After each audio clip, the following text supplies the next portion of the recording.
Good evening, everyone.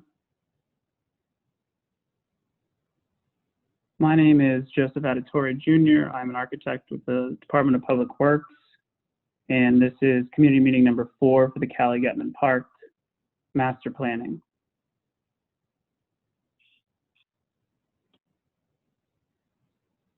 Just wanted to go over a few points of order before beginning the meeting. I just wanted to do a slight pause to check for any accessibility needs and a connection test to make sure that the signal is coming through. If you do need support or any assistance, please kind of send a chat message through that feature.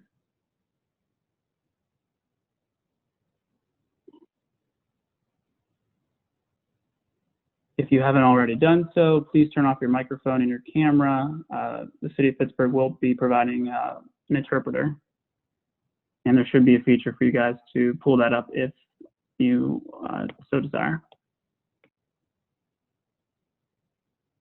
So I appreciate everyone's time. Thank you guys for making time to meet with us, and really appreciate your thoughts and ideas. But I would ask that we hold all comments until the end of the presentation, but feel free to submit questions during the presentation through the chat feature. And we have a few other great people on the call, and I think towards the end of the presentation, as they chime in with their responses and commentary, they can introduce themselves at that time. So I'll move forward and go through the presentation. But before I do that, just wanted to provide a little bit of a definition for master planning, just in case the term might sound unfamiliar. It's really, we're doing a comprehensive, far-reaching plan of action. It's the dreaming and the thoughtful discussion and planning for growth and development over many years. The project specifically is related to a new building in this park, but the discussion needs to be holistic, and kind of the analysis and the recommendations and proposals for this through the discussions and the meetings that we have and will have will be very useful.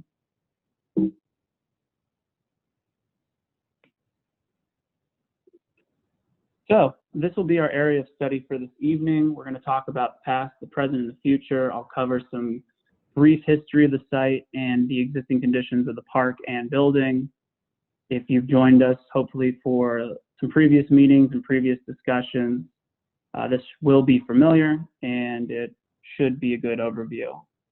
And really the meat and potatoes of this meeting will be kind of that discussion and review of engagement, the energy and the expense that it will take to create something new, to create meaningful architecture. And so we have some conceptual designs that we're excited to share with you and excited to have some feedback on. And we'll also cover the community engagement that we have had thus far and continue to have that storytelling, that discussion point back and forth. How did we get here and where are we trying to go? And the main focus is to discuss and come to some consensus about what type of experience we are trying to make for the site and for the new building. So this is a photo. Troy Hill, I don't know the date offhand, but just a quick Wikipedia search. Troy Hill was established in 1833, originally called the village of New Troy. It was settled by German immigrants who worked in the mills, tanneries, breweries, and railroads that line the Allegheny River. I'm sure a lot of you guys know that. We're going to dive in specifically to the site. As many of you have probably known, it was part of Allegheny City at one point and served as the location of one of the first reservoirs for that city. The land was sold, about 7 acres, in 1848 by a man named Nicholas Bentley. Name kind of appears on the screen there. And at that time, if we're thinking about the history of this site and how it's meaningful, it was at a very high elevation point, and it served as a great space for water, a very important thing. The reservoir would, provide safe drinking water and water for the growing industry in that neighborhood, and obviously would also help for fire protection. At that time, there was the Great Fire of 1845. There were various cholera outbreaks during that time. And so it's kind of a very important site in a very important neighborhood. And it's developed in an interesting way. We can see some photos of that reservoir and the pump house that was on the site. And it took a lot of work. It was an interesting time for civilization to establish that. And it served a need. It had difficulties like many of those other types of infrastructure, and eventually was replaced. This is kind of a quick snapshot just down the road from the reservoir. Folks might remember or recognize this fencing in that wall, which is still in place today.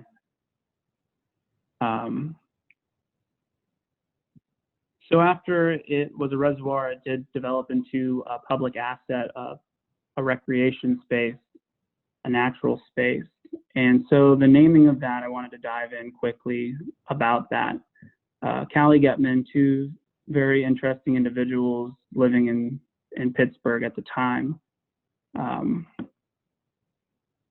Mary Junkin Buchanan Cowley was an amazing woman, a great example, a great civil servant, and was very involved with the community. And she made a great lasting impact, and I think it's appropriate that her name is still on the building and still part of the park to this day. And this little line at the bottom does say she worked to establish 40 playgrounds throughout the city. The park was also, not only the park was named after her, but an elementary school, I believe, was named after her as well. She was also a photographer in her spare time. But an interesting kind of reflection of opportunities, creating space for children, for young adults, and kind of the opportunities to be active in nature and connecting with other humans. It's a great thing that I think you take advantage of as much as you can these days. So the next individual took a little bit of investigation, but Carl F. Goettman, he worked with the Joseph Horn Company downtown and eventually became the director of store decorations. So he was a big deal in the sense of design and advertising and communication, art, color. And his claim for fame, as far as I've been able to find out, is he was part of the draft board number 20, and he was advocating for accommodations for each soldier and trying to get better conditions for them. And so the Pittsburgh City Council at that time recognized that important advocacy, and they eventually changed the name of the street that he lived on to Goettman Street, which is right down the street from the reservoir. So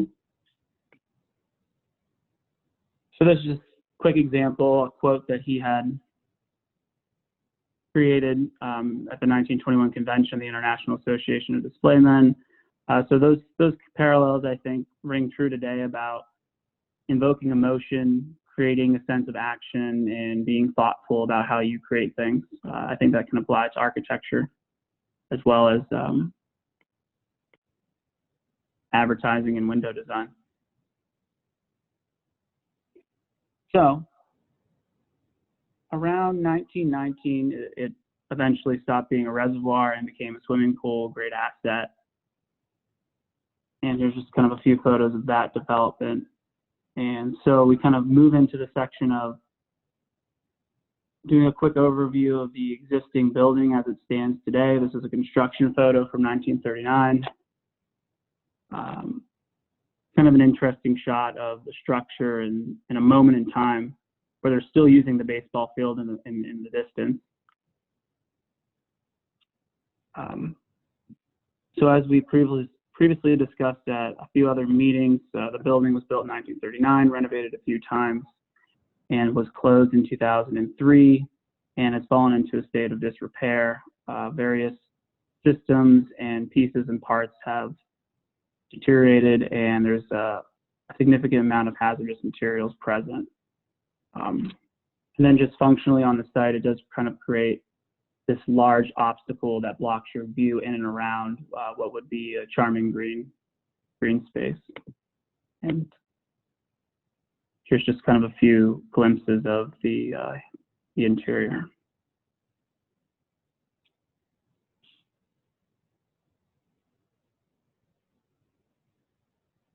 Now I just want to do a quick overview of the existing conditions of the park. I hope many of you know and love the spray park that was established around 2009. The playground was renovated, I think, in 2017. And these amenities are great for people of all ages, primarily families in this particular case. In this photo, we can see the playground and the spray park being heavily used. And we're excited to further create and embrace a sense of community, a sense of place for celebration, for interaction. Just for everyone's well-being, I circled the general area of where the city is, or the park is on the map. And just kind of a quick overview of Goettman Street here. The baseball fields, basketball courts, concession building, existing recreation buildings, spray park and playground. And just kind of moving through some of the photos here to show you existing conditions, just to bring everybody up to speed for our later discussions about design and adjacency and transparency, how these different amenities and assets relate to each other. Those are the kind of questions and feedback we appreciate this evening.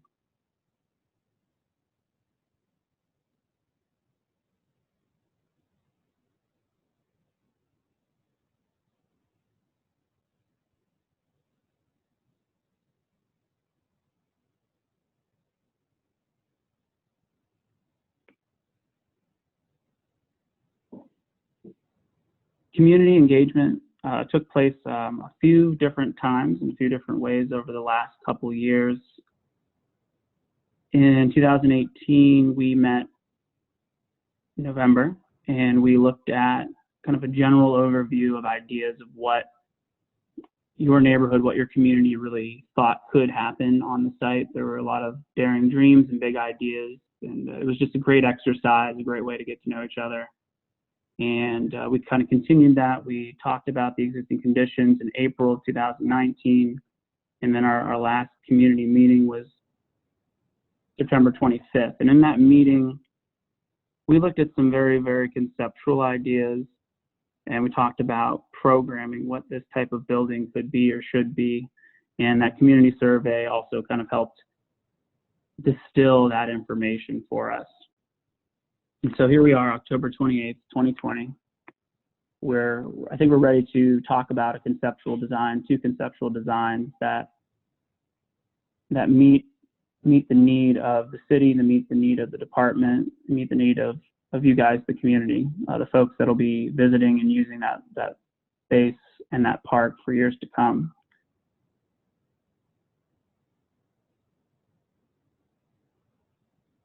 So now I'll just go through the survey, and we can definitely cover this pretty quickly.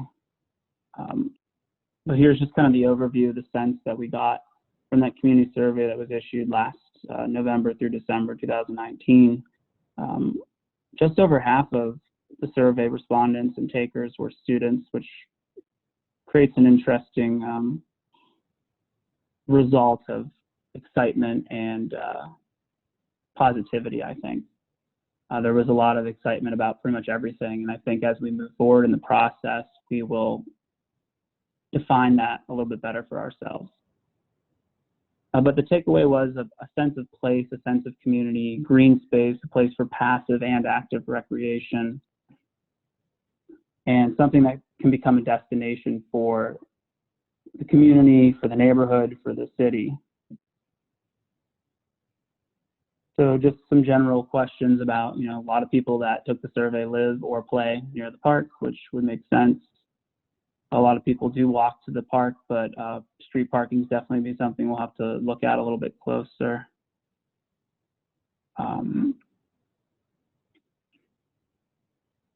And then question 4 just further kind of expressed the love of public space, the love of getting outdoors, the hustle and bustle and the urban friction that can happen in these types of places. And we're hoping that this project, this park and this new building can be a symbol for the community and something to be excited and proud of. We also got a comment that seems to stand the test of time of children and young people need things to do, and this type of asset and renovation, this type of master planning can help to address that. And then some questions. Overall, there was everyone was in favor of a building or a space that would be multi-purpose, flexible, and could provide a variety of different uses. So just some ideas that we were throwing out there is just various arts and crafts. Perhaps there's a paint night, various opportunities for education, meeting in person, learning new skills, sharing ideas, a space to perhaps get together and focus on health and well-being, to celebrate and experience music or performance, or get together and play various games.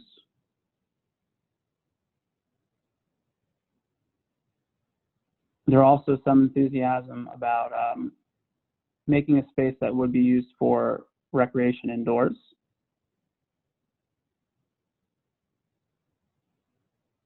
And this just kind of focused in, there were some discussions in previous meetings about a tool library, so that's something that we could probably pick up on if that's still a desire.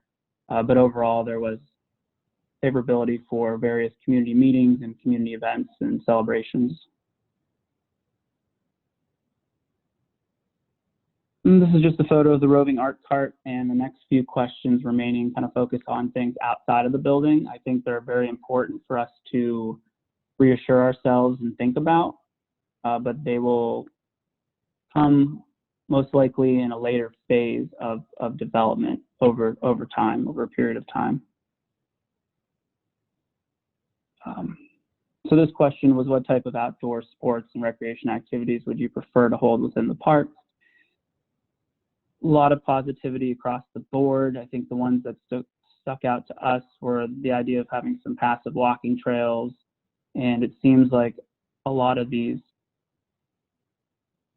could be accomplished either indoors or outdoors, but just some green space for any type of recreation to occur. And then outdoor fitness machines were also somewhat popular. Those have been done in some other city parks, so those are possibly opportunities for those type of things.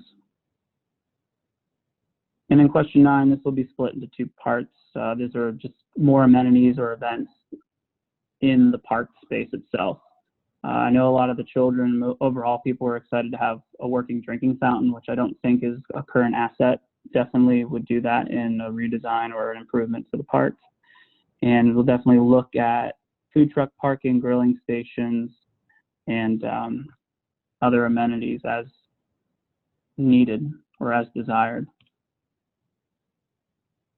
And then on the back half of this question, I think it is appropriate to maybe explore a water feature if that makes sense. Obviously the spray park is there, but I know there's been discussion and desire for that to be renovated someday as well. So thinking about that now, I think it's always a good practice as part of the master planning process to think about how this site evolves over the next 10, 20, 50 years.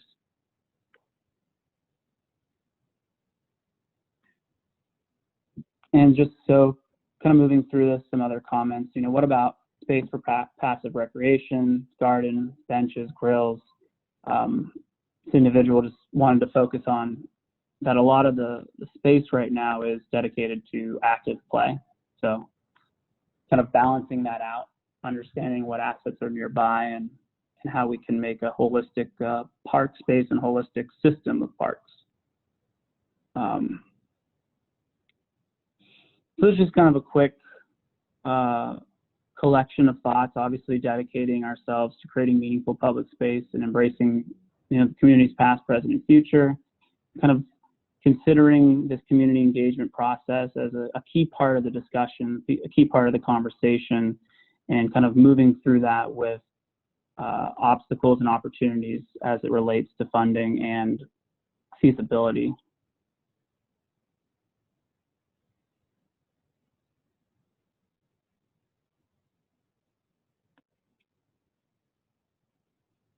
So now I'll talk about the design. There's not really much in the way of construction at this point other than a general announcement of the Department of Mobility and Infrastructure is working on some landslide remediation, and I think that department will work with that department to help relay that information if you guys haven't heard about that already.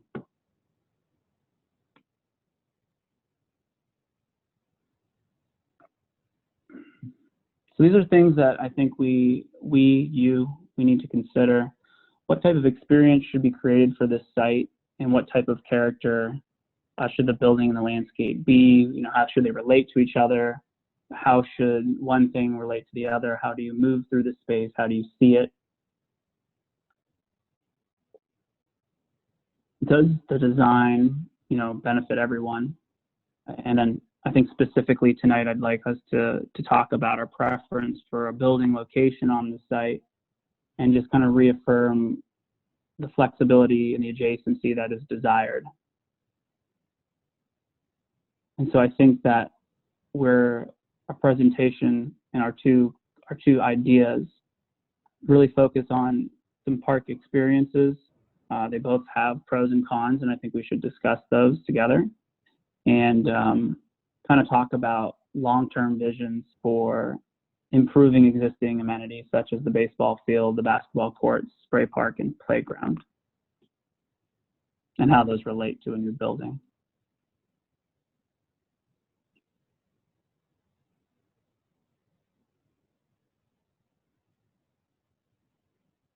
So this is a drone shot. One of our great employees captured this for us to just get a good overview of the site.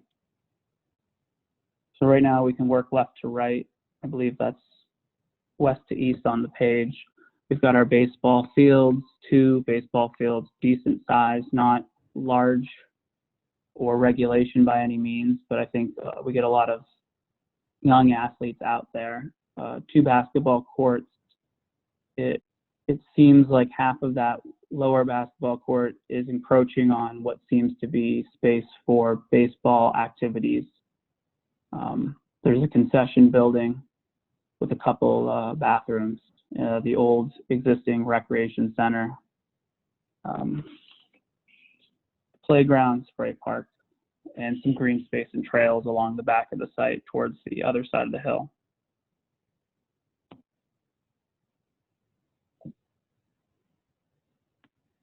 So this is option X. Throughout the conceptual design process, last time we met, we did come up with some kind of generic or general conceptual ideas. These 2 concepts were distilled from your feedback and our experience with other park projects.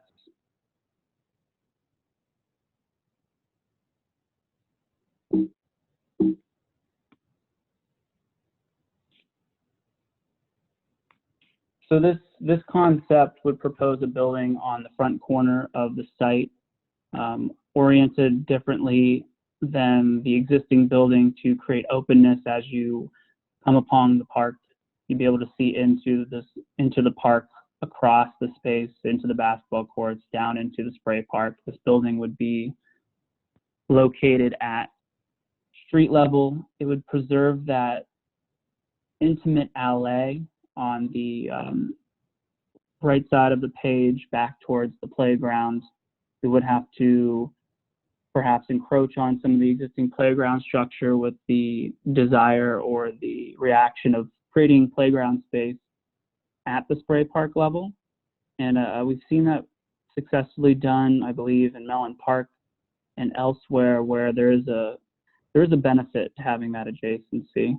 We would replace and modernize the concession building to serve not only the court, but also the baseball field.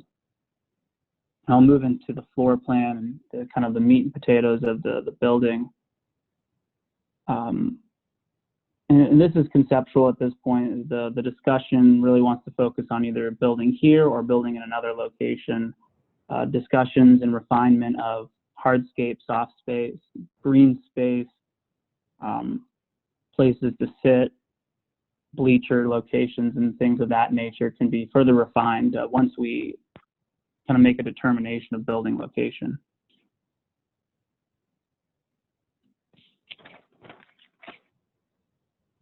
So you can see in this kind of purpley blue color, we're identifying some type of assembly space that would have kind of a view out towards the Allegheny River, and that view that we kind of started this option on.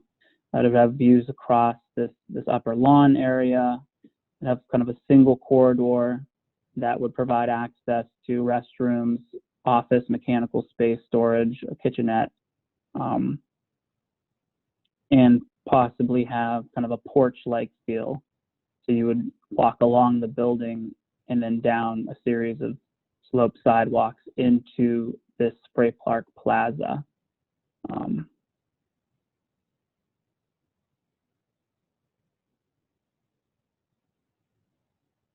So this is just a three-dimensional model, just to kind of get a sense of massing.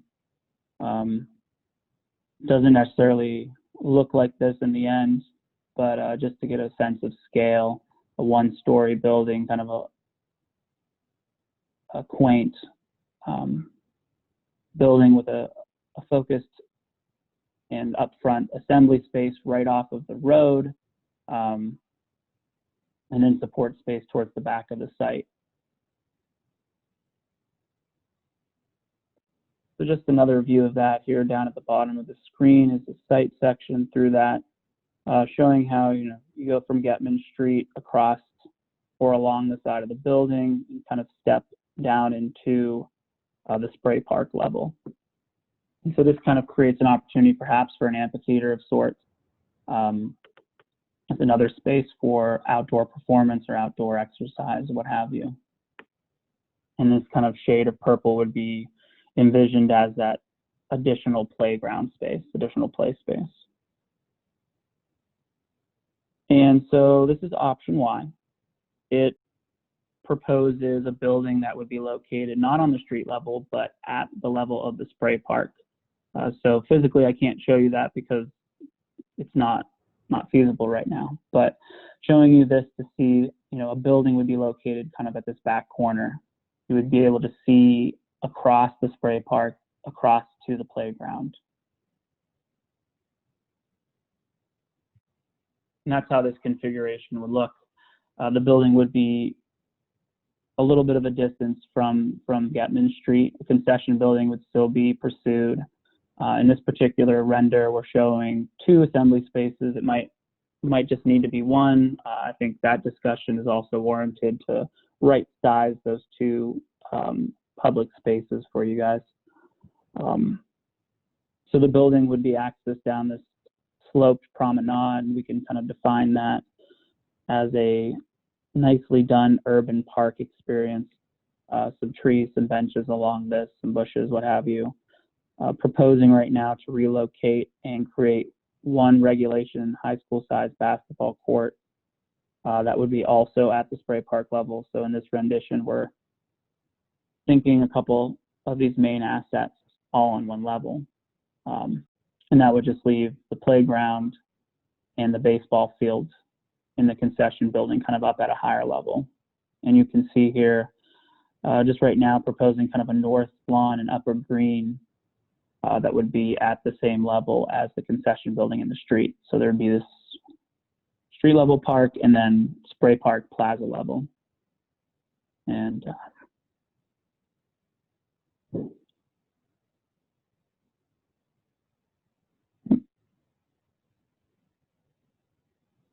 so once again, we're kind of using the overhang porch to create kind of a sense of warmth and entry. As you enter, you can enter in through the vestibule, or we envision that this assembly space here would open up to the Spray Park. We would, in any case, expand the umbrella seating in this Spray Plaza and provide those amenities that would support the Spray Park and a community space such as this. And then just another site section showing kind of that slope down to a building and the spray park, and kind of showing those adjacencies. So I'll close with just kind of some quick calculations or budget numbers for us. The last we talked, we had about $2 million for the project that would encompass demolition of the existing building and design and construction of this new building. And so we're kind of still working on refining those numbers. Yeah, that's what I'm saying. Like, oh. Sorry. That's okay. So we're still looking at refining these budget numbers, but for the discussion right now, just comparison between option X and option Y, I think ultimately it's about the location of the building, the experience of it. I wouldn't get too hung up on the precise square footages because I think those will develop as we move forward with either design location. And so just the numbers right now are coming in higher than our current allotment of funds, but as we work through that, we'll have to do that together. So at this point, I'm kind of said enough, and I'm excited to kind of talk and listen and discuss things in more detail with everybody on the call here. So I really appreciate your attention. And does anyone have any questions while I kind of read through the chat questions right now? Does anyone want to jump in? Joe, do you want to go through and just address, hi, this is Abby from Cherry Hill Citizens. Would you like just to address some of those questions in the chat? I think that there are some good ones in there, and then we can go from there and see if we've missed anything. Okay. So first question, can we make the roof accessible? I think that's an opportunity that could potentially happen, but we'd have to discuss that in further detail at either location that we determine. And then the square footages of either building, they're roughly around 5,000 square feet at this point in time. That's kind of a conceptual number. And then another question about exploring the possibility of submerging any part of the building below grade. In the case of option Y, it's submerged below the street level. But as far as submerging a building, we were really trying to focus on ensuring accessibility, and creating a multiple level building seemed problematic for that pursuit. And then just a comment of people, Benjamin seconding the desire for accessible roof, green roof with a view. I think that's a great aspiration. It would just be kind of the work through the logistics of that. Just a comment about the building being extremely small. And this comment just speaks about how an open porch would be beneficial for gathering folks, which I think is true. And Joe, I just want to pitch in there too. So I really like option X's building placement, but I also really like option Y's secondary meeting room. I think having an assembly space and an additional meeting room would really be transformative, because that means that a yoga class could be going on at the same time we're having our Cherry Hill Citizens meeting, or even someone could be setting up for the yoga class while we're wrapping our meeting. So I definitely want to second that. Oh, sure. Yeah, I think that's, once again, just solidifying or refining building placement will help us with building program to some extent, either design. In the case of option X, we didn't want to encroach necessarily into green space or into the playground any further. And so balancing that out with two occupiable spaces at once, I think is a discussion we'll need to have if that were the location that we decide on. Yeah, definitely. I think that the two occupiable spaces, I love Jed's comment. He's, kind of thinking outside the box in terms of that covered porch, which could be, as we know, Pittsburgh weather could be kind of dicey, but at least if it's covered, that means, somewhat for half the year we have a usable space out there as well. So. Sure. And we just got another question about baseball ranking on the survey. I think we understood that baseball was and is a crucial part of Troy Hill and the Cowley Goettman Park. So I don't think we specifically asked about it because we were preserving that existing asset. That's a great question that Bill raises, because we do, of course, have the other baseball field up here that I know that lots of different groups use. So is there any way that we could do like a quick review of the athletics programs in the city and see who is actually using those fields? We can reach out to our permit holders. As far as we've found and discussed so far, it seems like they are pretty active.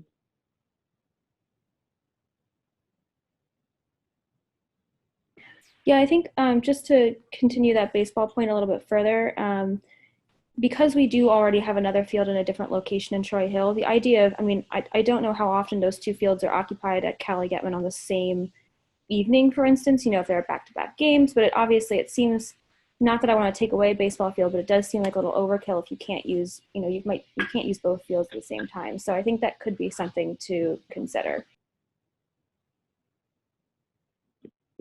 Sure.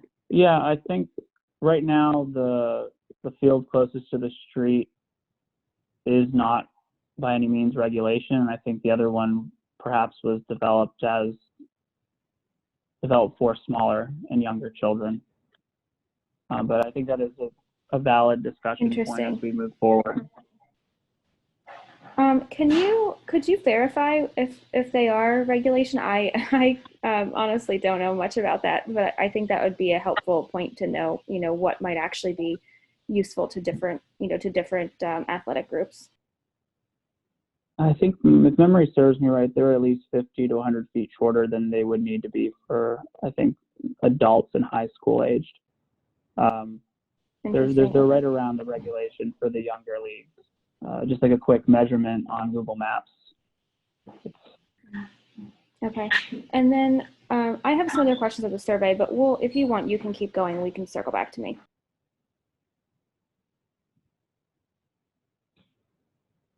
Yeah, there was a question about cost. We have cost estimating spreadsheet that we've used and based on previous experience with other projects. And this cost is the total project cost, so it includes all the soft costs related to getting a building created. So architecture, design fees, permits, other various consultants and investigations that would be required to create new buildings, new architecture.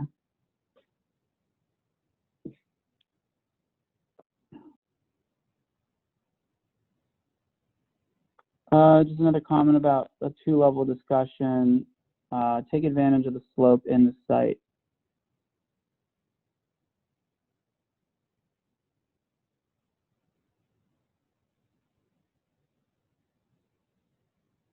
I think that makes sense, but at the same time, there's only about, really in the drawings that we're showing tonight, there's only about a 5-foot drop. I guess I should have explicitly said that.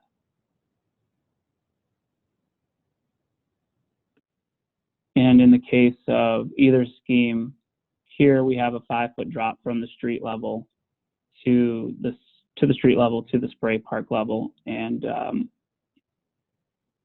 right now, if I move my chat box, the existing building does create a little bit of a pit, which is about a 14-foot drop, but in reality, the spray park's a set feature.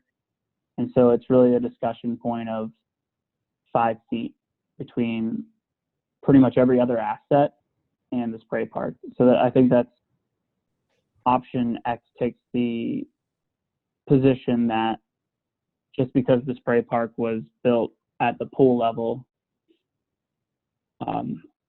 we creatively, slope down to it, but we're not going to design around it in the sense of making it the prime level. And the other option, we do make that assumption or that determination, and we build the building and then by result, the basketball court at that Okay. lower level. Can I just build on that? So, hi, this is Sure. Sarah, and I'm using my husband's account, Jed. So I think what I keep on imagining there, and with the existing building, if you could go back to that previous slide, showing the back of the existing recreation center, the biggest opportunity I see right now is like creating something two-level that allows you to just access that big open plaza in front of, I could imagine that access coming from that lower level and just opening up onto that playground. So taking advantage of how the building is already set up, maybe it means like a slightly raised upper level and a slightly submerged lower level. I don't know, but yeah, because I just think it works so well in that sense of like opening the building to the space behind it. Okay. I think I understand what you're saying.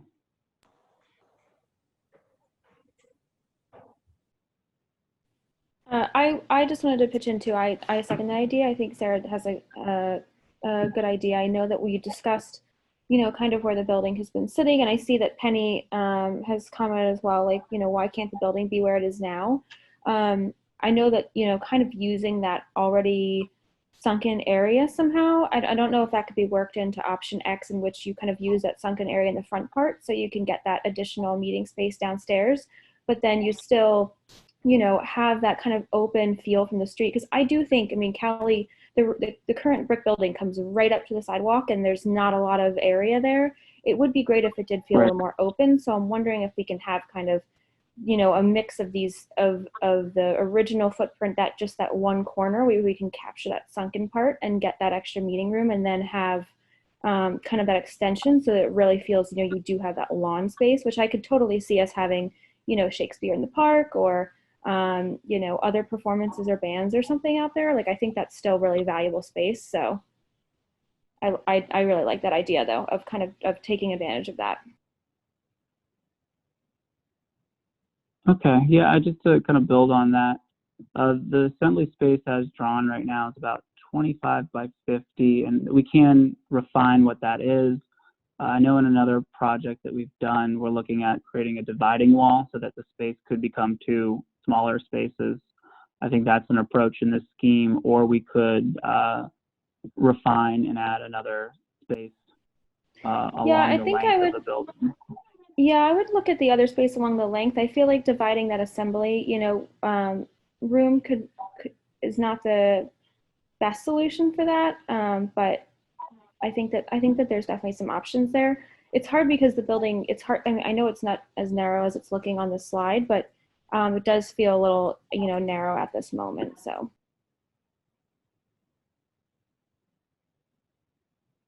Okay. Yeah, the building, I think right now, the way it's drawn is about 30 feet wide or so, and along this dimension, left to right. So it's a pretty decent sized building, and as we kind of refine it, we'll further determine that and discuss should we get as close to the lot line as we're allowed to and make this path a little bit narrower? Is that a path that people want to preserve, or do we want to shift the building back towards this property line to obviously get more space in the building, but also increase the visibility from the main street? So there's more discussion that would need to be had.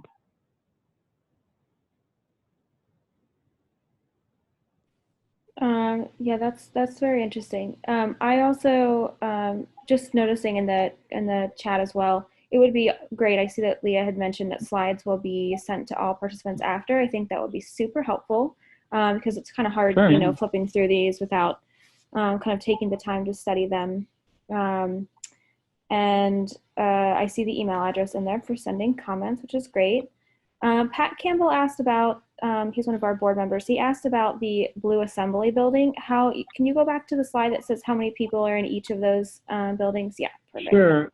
Sure. So right now in option X, it's about an 84-person assembly space, which would mean that everyone's seated at a table. That's the occupancy count calculation that we like to use, because in most cases people are seated, tables and chairs. And then in the option Y right now, we have a 91-person assembly space based on the square footage of that, and then another 27-person meeting room. And so those numbers are flexible still at this point, really refining. Do you want a 50-person meeting room, 25-person meeting room, trying to refine that.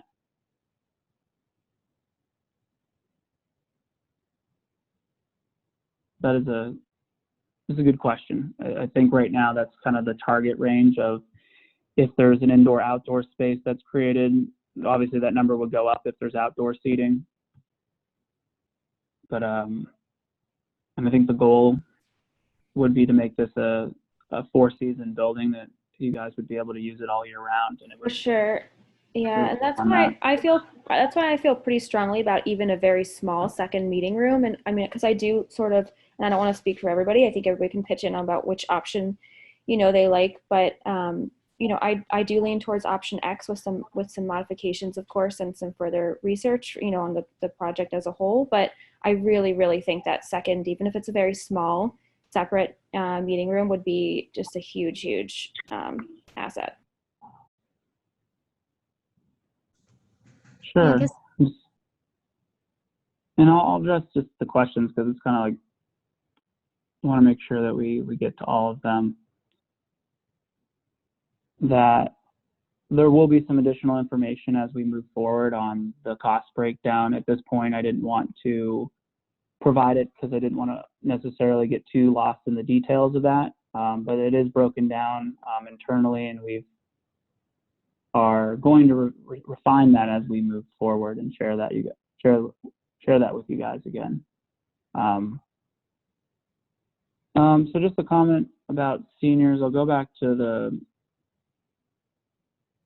survey. It seemed like a lot of these desires or ideas about how the space could be used would be multi-generational.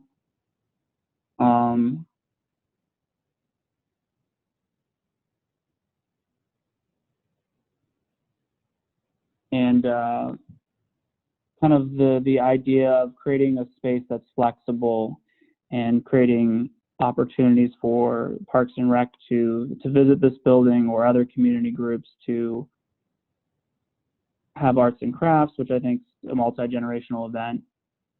Bingo nights could happen in this type of space.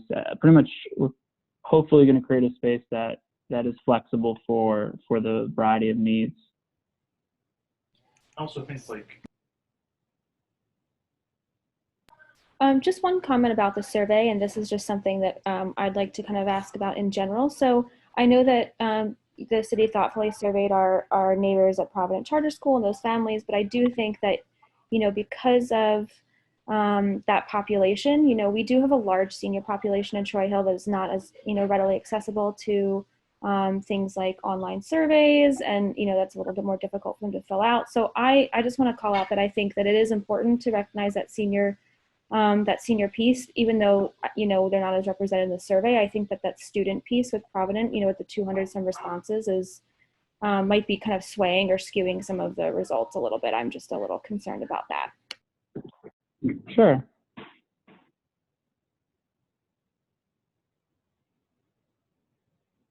On the survey, actually, do you know do you know the split of neighborhoods? So of course we have, kind of the students from Provident who come from outside of Troy Hill in our north side neighborhood. We also have Troy Hill, neighbors, and I know that you reached out to, Spring Garden and East Deutschtown and Spring Hill. Do you guys have a split of, where those responses came from besides the students? For the most part, they came from the neighborhood of Troy Hill.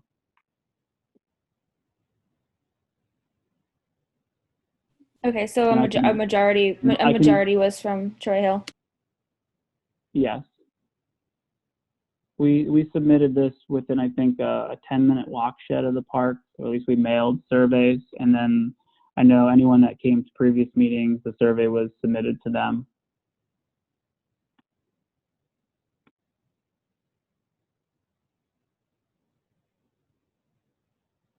Would it be possible for you to share kind of a larger view of the survey results, just maybe with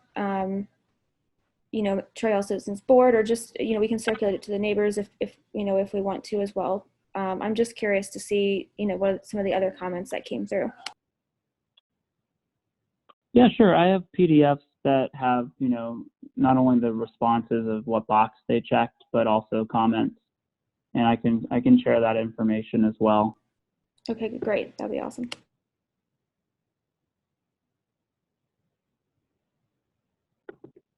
And I would agree about the indoor and outdoor gathering spaces. I think in either design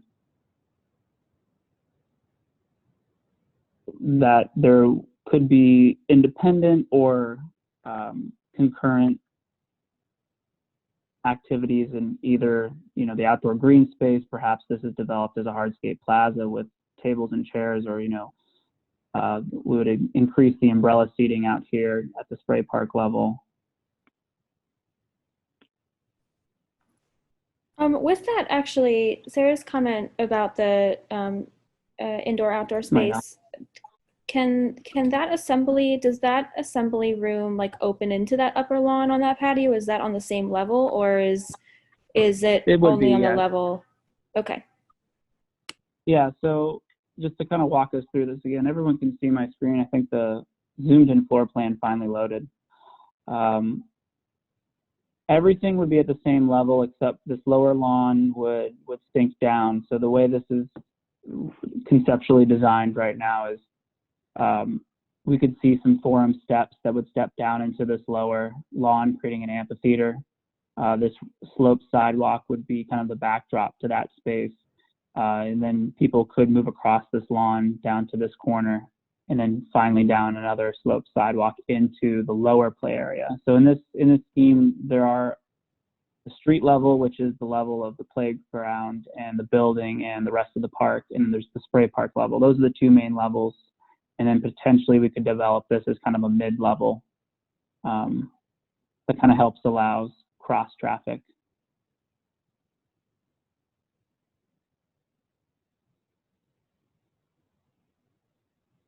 And then I'll address Penny's comment about the size of the building. The current building is quite large for most buildings, and as we've mentioned in previous discussions, that this building would not be staffed by the Parks and Rec department, so it kind of needs to be designed behind that mindset.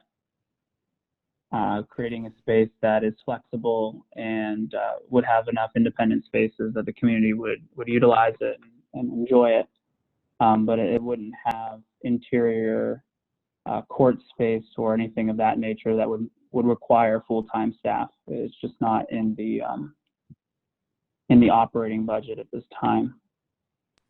So the staffing is a great point, Joe. That has come up multiple times at previous meetings, and we understand that this is not something that could be committed in a current budget year, but we felt pretty strongly, and speaking with our city reps prior, that this is something that could potentially be a long-term plan, and so making sure again this space could be potentially staffed down the road. I think that our goal would be to be working towards that. Obviously, we understand that now is not the year for it, especially in light of everything that's going on. But I think that as we think about design that space, we feel pretty strongly as a community that staffing is something we want to pursue. Okay. Yeah, I think as we move forward, we can have the conversation of how that building would mature to do that. And I think having staff on site all the time would definitely be a benefit. But I think there's opportunities to have staff and events activate the space every now and again. Yeah, I think, starting, even if you think about running city programs on weekends or something, obviously this isn't a full-time staffer is there 24/7 in the begin, like that's not necessarily what we're aiming for, but I think that we definitely want that to be considered. And that goes back to sort of those 2 meeting rooms and kind of having a little bit more flexibility in that space. Sure. And I'll just quickly address this question about long-term maintenance. Across the board, the city is dedicated to that and to the buildings that we have. And the building would be maintenance. It would be on a maintenance schedule.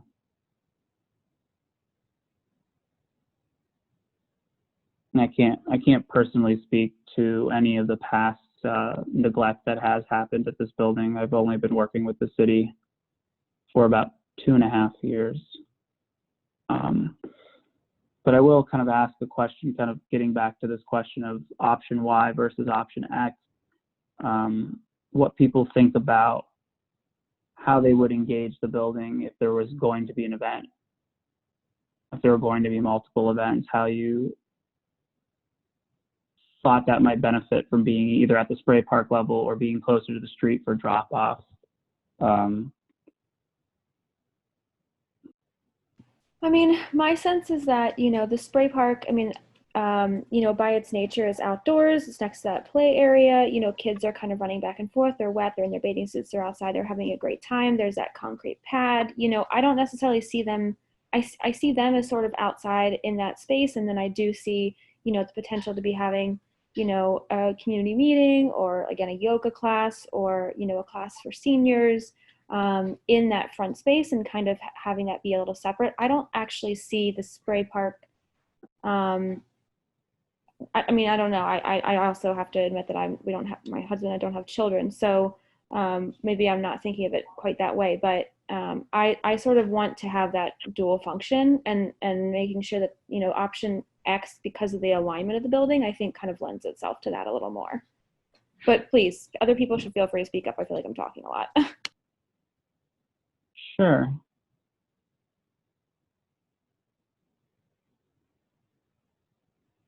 Yeah, and I don't want us to get hung up on the lack of 2 rooms versus 1 room, because either location we can work towards that, and we can right size that as we move forward. And I think your points about, well, if you're visiting the building, if you're having an event, is everyone going to want to be at the spray park level, or is that maybe just for maybe a child's birthday or something like that? What is the best relationship? What is the best arrangement of these assets? I think in either case, we want to long-term improve the connection between the playground and the spray park. I feels like that's a benefit for children to be able to kind of move from one area to the other, and how we secure that and how we accomplish that would come into play as we develop it.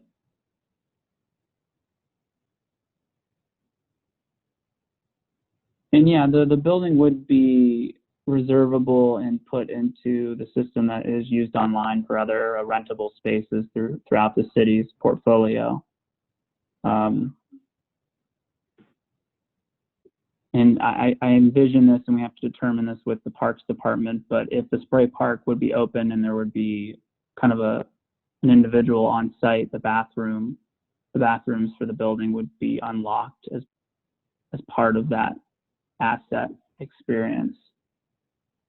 And we're working and looking towards remote unlocking, and so kind of refining that, and at least the service spaces potentially would be unlocked. I'm not sure about the assembly spaces unless it's rented. That's a detail that we'd have to talk through and develop over the course of the project.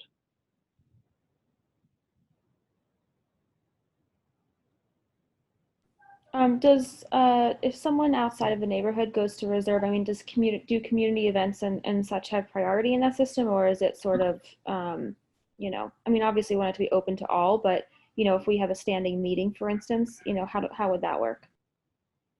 I think in that case, and we've done this with other community groups, is that we would create a kind of long-term or midterm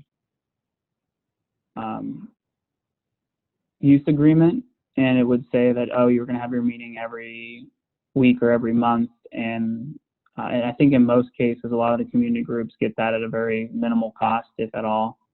And that would be kind of scheduled on the calendar.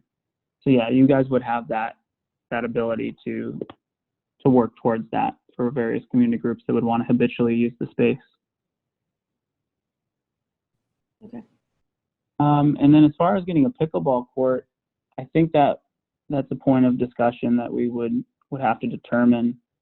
I don't offhand know the regulations of that court, but I think that's something that, as we see in option X here, that maybe the upper plaza and the back half of this basketball court could potentially be designated as an area. I'm just kind of really, for as large as the park is, and I think it does get back to that question about how the Department of Public Works understands the use of the baseball field and what the master plan to potentially reduce that would be. And that's why I think those are kind of essential. Yeah, I think we can chew on that and think about that as we kind of move forward. And then I do agree that this option Y does present a central and more secure zone, I think, for the family-oriented event. It is further set back from the street, so there's that benefit, and having it open to the spray park would create some adjacency for outdoor seating that's already established. I do like that. I think the con or the drawback here is that you do have to travel a further distance to get to the building, and I don't know if that is appetizing for various events that might happen, how that experience would be to get to that building that's further set back. And then there's a question here about putting the building in the existing spot. And the reason we kind of moved away from that is we really saw this building being a barricade and a blockade of seeing and experiencing the green space, seeing the park, seeing the activity. So putting the building either to the back or to the side does create, I think, more avenues and opportunities for transparency and in a better experience.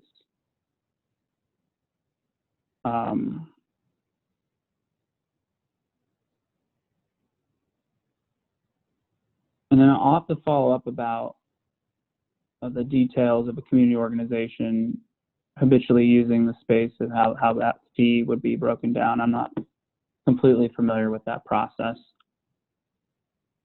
Yeah, that would be a huge piece for us, because I can imagine, again, I mean, the possibilities are endless, but if we do, you know, I know we have a yoga instructor who's done stuff in the past, and you know, a guy who's hosted class, like workout classes and such. Like, I would love to get standing classes on the calendar, but I don't, you know, if neighbors are already doing this for free, you know, out of their own time, basically as like a donation to the neighborhood, you know, I would not feel comfortable having them pay for that space. And so, you know, whether that becomes a Troy Hill Citizens, you know, sanctioned event that, like, you know, we apply for at low cost, you know, I think that, you know, if we're designing the space to have as a community amenity, I kind of want to know, you know, what the protocol are, you know, for securing that access. So that's a great question, Pat.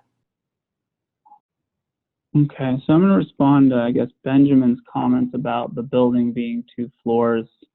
So typically within an unstaffed building, and obviously it seems like there's interest to move to that direction, it's not advantageous to have an elevator involved with that. And given limitations for accessible ramps, it would create a pretty large circulation component. And so that's kind of why we've moved away from a 2-level building. Also that, and like I said, the 5-foot difference isn't enough for a full story. Typically a floor to floor height is about 12 feet.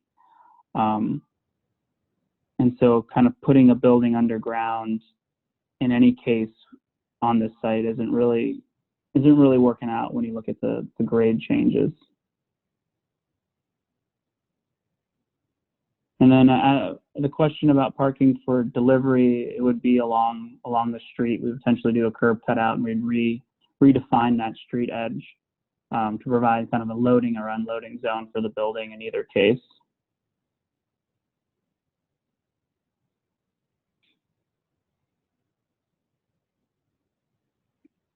And I guess just to kind of go back to the question about the levels, I think we have a photo of that. Yeah, I'm So a little right confused on now- that too, because I thought that it did go down to the very base as well. So what we see, and why don't I have a photo of it? So this is, I guess, a good photo to start on. So when they designed the pool, obviously the pool was in the ground a certain amount of depth. And so I think when they did the spray park, it seems like they filled it in. Let me go to another view. This will probably help.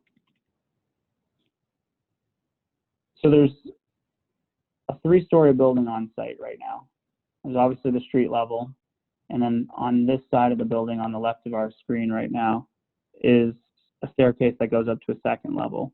And then there are 2 other staircases that go down to what would used to have been the pool level. And it seems like when they redeveloped or filled in the pool, you can see here that, let's see if I can find the right photo. This is probably our best photo to look at. So right now there's a spray park level, and then there's about another 10 feet down below the spray park is the 3rd floor or the basement of the existing building. So by building down there, we kind of repeat the same mistake, and now we're creating a 2nd floor that's below the spray park, which it's supposed to serve. And now we have to navigate the connection from the street level to that lower floor. So really it would be 3 levels. And that just doesn't seem like it's shaping up to be a favorable experience. Is that something that, I mean, I know that the building is obviously being demolished. Is that something that, you know, that bottom level could still come up to meet the spray park and then still have that 2nd story on top? You know, so as like Sarah said earlier about that kind of half sunken thing, you know, obviously we're not looking to mimic the footprint or the height of the current building and as exactly as it exactly is now, but it does seem like, you know, I'm just curious about that, about how that might be modified.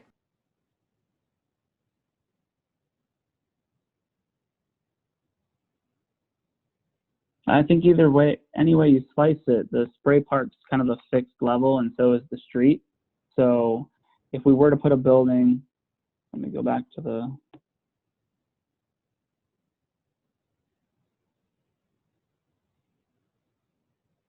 if we were to put the building kind of in front of the spray park, it would still go above the street level. So anything you would, this is the drawing I wanted to look at. So we have the street level, we have this lower level, which is about 14, which is a story below grade. And so that's, I guess, the idea of if you were to build at this level, you still need to ramp back up to the spray park. And so you're kind of creating more obstacles in utilizing precious green park space or asset space for circulation. And so it kind of starts to chop it up a little bit too much, I think.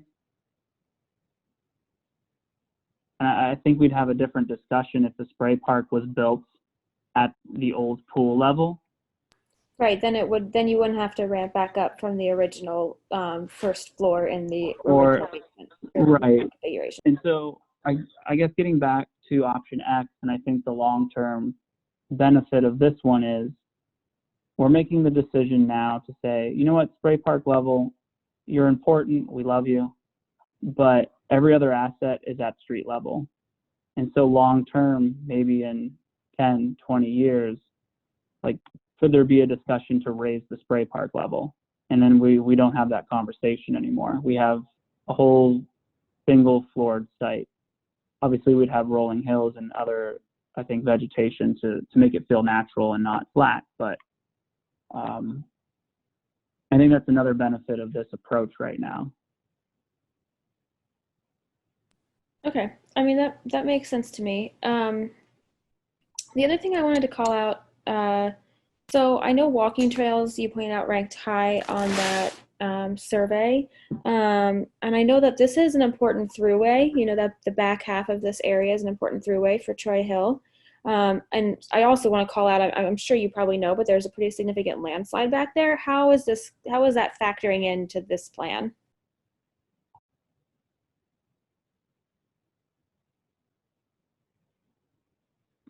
Can you just repeat that for me one more time, please? Yeah, sure. So if you see actually on the picture you have up right now, right behind the basketball courts to the left, you see there's like that little walking path back there. I know this came sure, up. yeah. So I saw on the survey, and you actually called out in the beginning of the presentation that walking trails, kind of ranked very high. And I think that's because, this is currently a pretty major throughway for people. The street is not as pleasant to walk on. There is a trail back behind the rec center that kind of bridges the two sections of Troy Hill. And I think that's essential, honestly, for the neighborhood. But the problem is we've had a pretty significant landslide back there, and that's been closed. Right. And so I'm just curious how you guys are kind of mitigating that, working with DOMI, working with the city, how you are taking into account that landslide, since that definitely will be a part of that, overall space. Right. So DOMI is addressing that in the near future. I think they're almost ready to mobilize. I haven't heard back from them on that, but we had a site meeting. They're going to use soil nails to stabilize the hillside. And tentatively right now, part of that project, since they have to drive over the basketball courts, is to replace those courts. So that's kind of another benefit of this approach, is there would be funding from another source to replace at least one basketball court and possibly a pickleball court, if that kind of fits in with the takeoff number for that replacement. I think we would want to preserve the path. I think the approach long term would be to embellish or preserve that path from left to right to keep the neighborhood connected. Really great. I think that would be a huge problem, honestly, if that went away. I mean, I can't tell you the amount of people that, just even now with it being closed, it's very inconvenient. On the mobility and accessibility part, have you guys thought about bike traffic at all? Is there any, plan for that in here? I think that's definitely something we can look into. As far as, I think there were expressions about kind of a bike repair station. I think the concession building might be a worthy candidate or location for that. Obviously, bike parking is also part of kind of the site development process these days. So yes, we would definitely look to support that as desired. Great. And then the other thing I wanted to call out on the survey, I saw that a dog park was ranked pretty high. And so I know that we're going to investigate, whether those two baseball fields, how heavily they're utilized by athletic clubs. But again, just going back to those survey responses, if there's anything else that we could use kind of that green space for, I just wanted to note that. Sure. Yeah. I think overall kids love dogs, and I think that's why it went up, if I recall, from inputting some of that data by hand. Yeah, I'm sure the school kids come and pet a puppy, basically. I'm sure it'd be very exciting for them. Right. Given that both options and probably any adaptation of either option is likely to be over the designated funds currently, and also given kind of what I've read in the news about some of the budget shortfalls the city is facing currently, is there a timeline for this project, like when they think it could realistically be funded and move forward?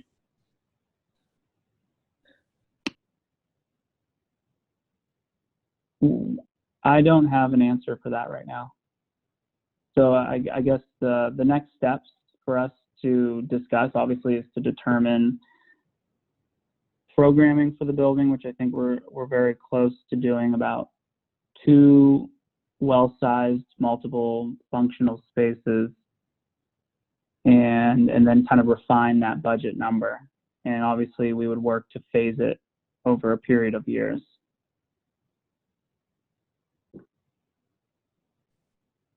Yeah, I would be curious if you have any sense at all of the timeline. I mean, like, since we're kind of, you know, thinking about this holistically from a community standpoint.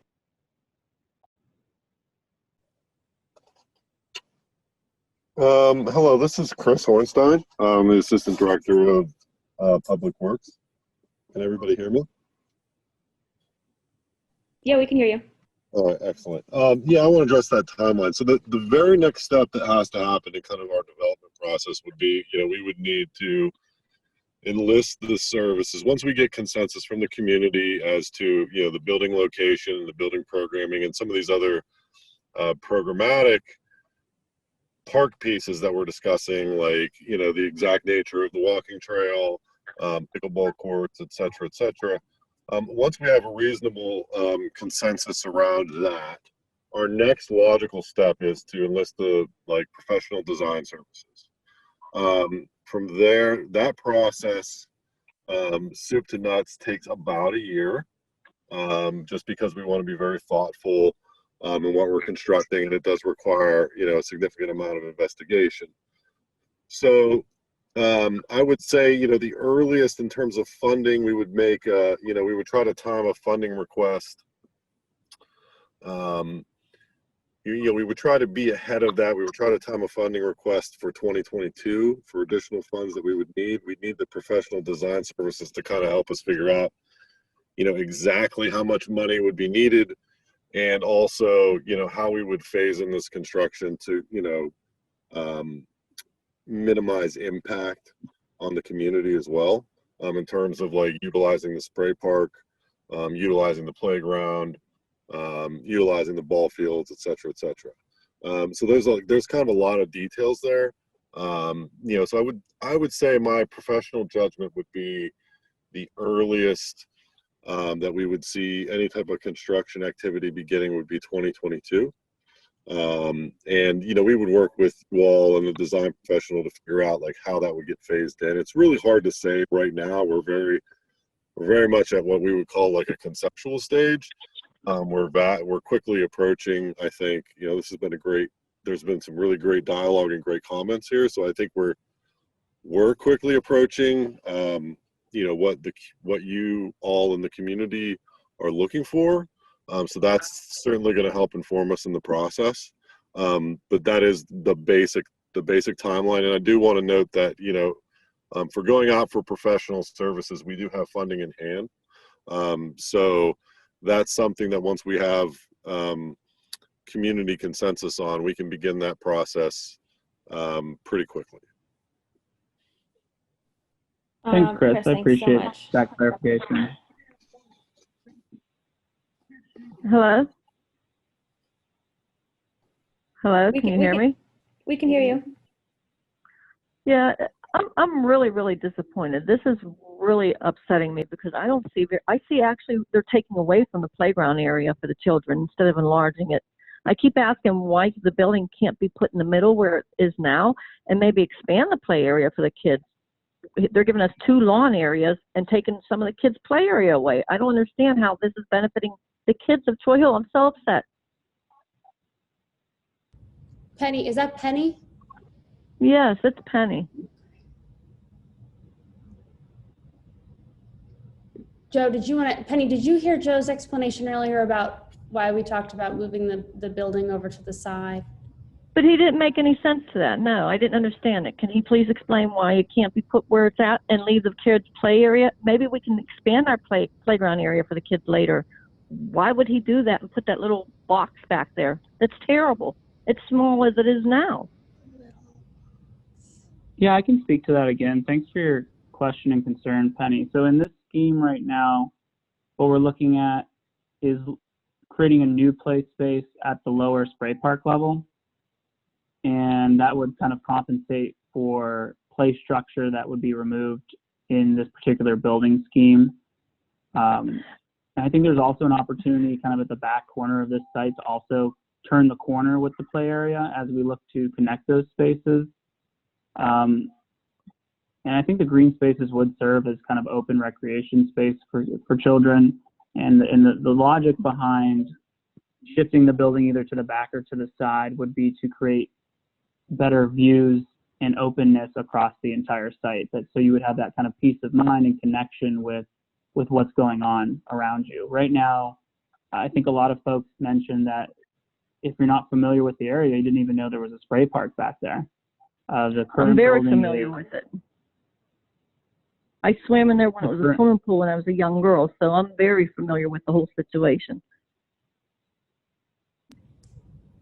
Yeah, I think. I'm sorry, go ahead.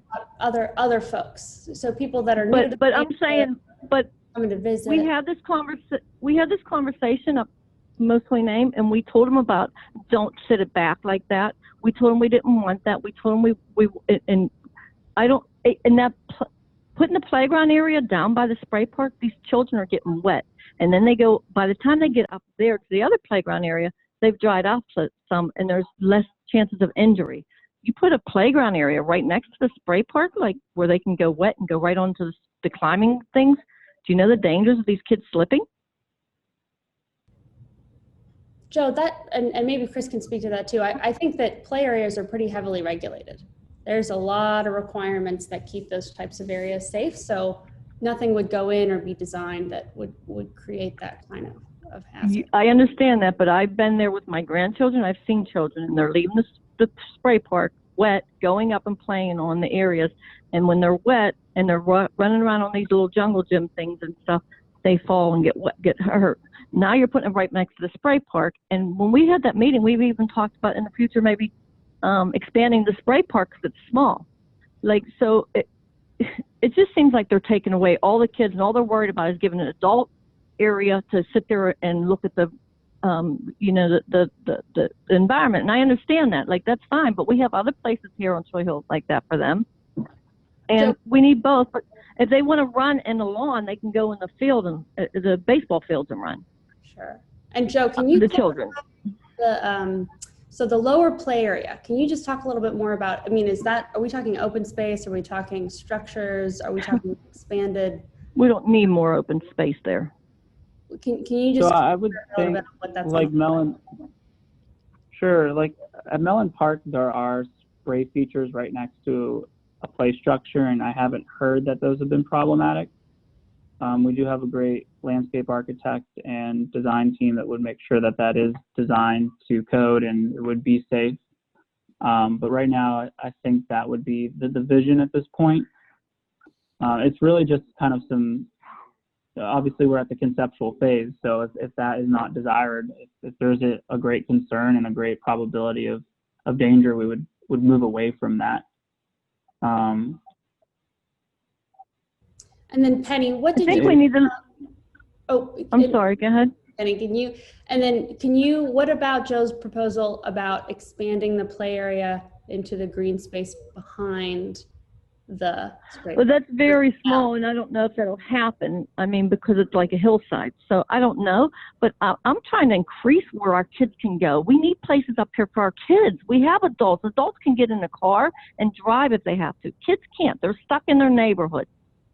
And nobody's reaching out here for these kids. Like, they're giving them, they're actually, and I have another question. When the spray park's closed, is that playground area going to be closed? Because right now you can't go down to it. I think in either scheme, the spray park would just be kind of a open sculpture garden if it's not being used, if it were the winter or the early spring. But they lock it up because I think they just lock it up because of how the fencing's already laid out. I think we could talk with our Department of Public Works, Parks maintenance guys, and talk around why that is currently closed in. And you have a lower lawn and an upper lawn. What do we need all this lawn for when we have a whole baseball field there? Penny, I think it's Abby. We can utilize. I think you're just taking away from kids, and I'm really, really disappointed and upset. I think there's a couple compromises in here, Penny, that we can see. I really actually like the idea of utilizing that back corner of wrapping around. I think your call out about the safety is 110% spot on. You know, I think we need to make sure that we're considering that in our design. I love the call out also that, we need that play area to be, open year round, regardless of what the spray park is doing. I do feel, however, that there there is a lot of good in this plan here, and so I don't actually think I think that the team has really been listening to a lot of our comments. So I understand the concern about the lawn, but if you think about that open space and having that building come right up to the front of the sidewalk, I do think this will make a much friendlier, more welcoming space for kids and families to hang out and make people feel a little more welcome. Okay, but why can't they put that building right where they have the upper and lower lawn, and then put the green space right next to the play area so the kids can come right out there and play? Like, that would make more sense, wouldn't it? And we can add to playground area then if we want later down the road. So I guess to kind of speak to that discussion a little bit further, the building in the middle of the site, obviously from the street edge currently it blocks your view a lot. Even if a one-story building would still obscure the view. What view? Not only, explain to me what view you're talking about. I'm talking about your experience of the park space. When you walk up right now, you see pretty much a wall of the building. So in this case, once you move past, turn the corner, you would see an open expanse of park space. I think the view, if we scroll back here. Right now, as soon as you get there, you see the playground area. You're going to cover that playground area and give us a green space area to look at, is what you're telling me, right? In option X, we're pretty close to where the building edge is right now. I think we might. Okay, it doesn't appear like that. It might be over. It looks like you're a little bit more. It's but all the way over. It's all the way. It's over on the right where you see. Do you see the fencing on the back where the trees are? The one you have is all the way over there. No, there should be at least about a 10 to 12 foot buffer. If we go back. It does not look like that at all. Yeah, see where this gray arrow is? That is pretty much that's the current path to the playground. So I think it doesn't look like it's that big. Yeah, I apologize if that's not communicating effectively. But yeah, it looks like it's a narrow walkway. And I think we could have why can't that building be moved over and then lower and upper lawn be put in front of the play area? That would make better sense. That was going to be my second point. So not only if you put the building in the center of the site, we'll go back to this plan. So what this building does, even if this building was smaller and if it was in the middle of this site, you're not only obscuring the view back across to the spray park, where I think there's some very great opportunity to see the excitement and the buzz that's happening in a park, but then you also create a division between playgrounds and then kind of the recreations. So you kind of create there wasn't really much opportunity here by placing the building in the center. It feels like it does more division. I think it would be much better in the center, and we have a bigger area for the kids to play with, and we still have green space on either side. Put the green spaces on either side, put the building in the middle instead of front and upper and lower. And you have area for the kids. Parents could sit in the green space and watch their kids if they want. Right now, you're separating them. I just think it's like they're being shoved into a little corner. That's what it looks like to me. You're just shoving them back into a corner. Penny, I super appreciate your comments, and I know I'm sorry, I keep going on, but I'm upset about it. I know, we're almost out of time, and I just want to say I appreciate your comments. I feel a little differently, but that's okay. There's no problem with that. I just want to make sure that if anybody else has any comments or questions, that we make sure we get them in before our meeting closes. But Penny, I took some notes, so we can definitely follow up on some of this.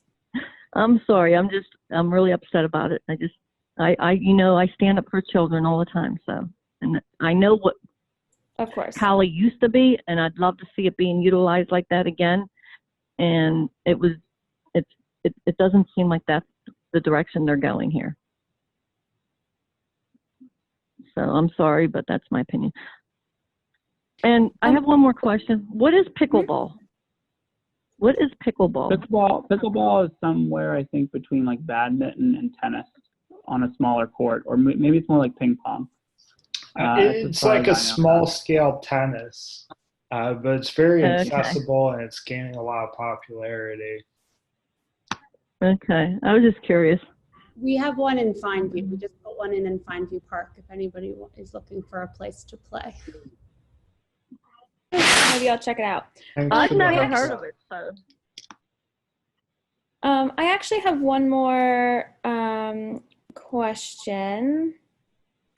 Pat Campbell asked in the comments, and this might go back to Chris really quick. Does 2022, the demo, like, is that when that would start also? Like, is it all sort of one big package? Yes, that's exactly what we were thinking. I mean, we were contemplating a different timeline, but I think because where we were with the building, we realized that it's more cost effective to demo the building and just follow on with new construction, for a variety of reasons. That way we don't have to like build some type of temporary structure while we wait for other design services to happen. So I think like our preferred approach now from a cost perspective, cost efficient and delivery, is to just demo the building and roll right into new construction. So to answer Great. your And- question, Pat, I saw in the chat, yeah, it would be like a 2022. Great. And the other thing I wanted to just ask is, while we're talking about the landslide remediation in the back, is it possible, and Penny, this might be something of interest to you as well, you know, like they're kind of maybe revamping the basketball courts, is there any possibility to do any work on that potential playground expansion in the back, like while they're remediating that landslide, or do any prep work for that, or, you know, to kind of tie those, tie those initiatives together? That isn't in the scope for what DOMI is out to do, and so unfortunately the answer is no. And as we kind of prepared for this presentation, we were letting DOMI know that if the building were to go in the back, there would be no immediate reason to build a new basketball court in that location, but to reserve those funds for when we would replace it. But I feel like there is motivation to explore the building in the front corner of the site near its current location or slightly to the right. And I think there's a great opportunity here to really create a space for everybody. Yes, and I totally agree. And I really appreciate all the work, obviously, that you have and your team has put in on this. The last thing I will ask, and I promise it's the last thing, is it I would like to see if Troy Hill Citizens can host sort of some sort of social distancing, or I just feel like there's a large part of our neighborhood. I mean, there's only 25 people on our call today. I just really want to make sure that, you know, everybody is aware of this. And so we're going to do a little work on our end to try to get this out. What's sort of the next meeting touch point that we would have with your team? So I think after today, we're going to review our notes, review your notes, and review all the feedback that we get from this meeting, and kind of go back to the drawing board, right, to further kind of refine our conceptual design. Obviously, there was discussion points about a second room, so kind of right sizing those and making sure that lays out, trying to be a little bit more realistic with the amount of support space that would be needed. The size of the bathrooms, I think, is pretty close, but the mechanical space, I think, needs to be increased. The long and short of it is we would refine that and would want to get back together with you guys for another discussion to review that. If that's kind of what the community wants. Because until we get comfortable with that approach, we don't, as a city, as an entity, don't want to move forward with design services. You know, right now this is all through the architecture division, Public Works. So it's all city led at this point. And so until we get to that launch point, we're only using kind of the operating funding right now. We're not using project funding until we hire an architect of record, engineer, surveying, demolition. And like Chris mentioned, that process of design services and procurement for that takes about a year. So we just have to be mindful that if we want to set up another meeting in a month or so, we would, until we launch and request proposals for that architectural services, we're still a year out from finalizing the design and getting design documents to start construction, to demolish and then start construction. Just so everybody's aware of that.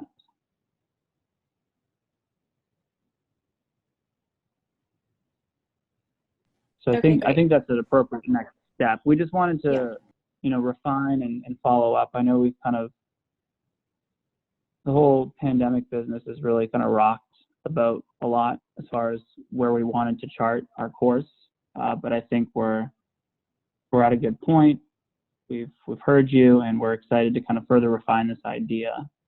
And I really appreciate everybody's time and their comments. And I wanted to thank the Councilman Wilson for being on the call, as well as Chris, our Assistant Director. And I think we have some other great folks that have been on the call and have helped this project move forward. Thank you. Yeah, thank you. We like I said, we really appreciate the time and effort that went into this, and I think that it's really great to have the neighborhood have so much input. So we really appreciate it.